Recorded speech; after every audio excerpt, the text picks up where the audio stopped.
তুমি যদি 5 ওয়াক্ত নামাজ আদায় করো, আমি আল্লাহ তোমাকে 50 ওয়াক্ত নামাজের সওয়াব দান করব। দুনিয়ার মধ্যে মানুষ সুদের মধ্যে টাকা লাগায়, ঘুষ খাওয়া শুরু করে দেয়। কেন লাগায়, কেন খায়? মানুষ সুদ খায় কেন, ঘুষ খায় কেন জানো? সুদ খাওয়ার এক নাম্বার কারণ হলো, আমার যেই টাকা আছে এই টাকাটা আমানত থাকবে তার কাছে, কিন্তু কিছুদিন গেলে এই টাকার বিনিময়ে আমাকে এক্সট্রা কিছু টাকা দেওয়া হবে। কোন প্রকার কামাই নাই, রোজগার নাই। এই টাকা পাওয়ার জন্য মানুষ লক্ষ লক্ষ টাকা মানুষের কাছে ছেড়ে দেয়। এই মানুষগুলো দেখা যায় তার কাছে তার টাকাগুলো আমানত রেখে প্রতি মাসে মাসে একটা ইন্টারেস্ট তাকে দিয়ে দেয়। ঘুষ খায় কেন জানো?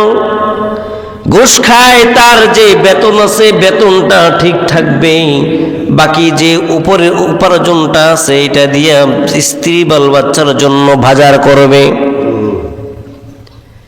ব্যাংকে সরকারি ভাবে মালিকানা ভাবে যে টাকা যাবে ওইটা আমানত হিসেবে থাকবে, ওই জায়গা থেকে আর ধরা লাগবে না।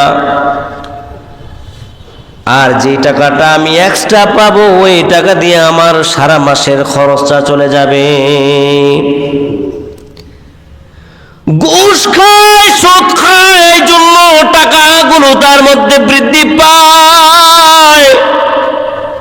আল্লাহ বলেন, বান্দা দুনিয়ার বুঝটা তুমি ঠিকই বুঝলা, কিন্তু আখিরাতের বুঝ তোমার মধ্যে এখনো আসে নাই। আমি আল্লাহ, আমি দয়ার মালিক আল্লাহ, আমি মায়ার মালিক আল্লাহ।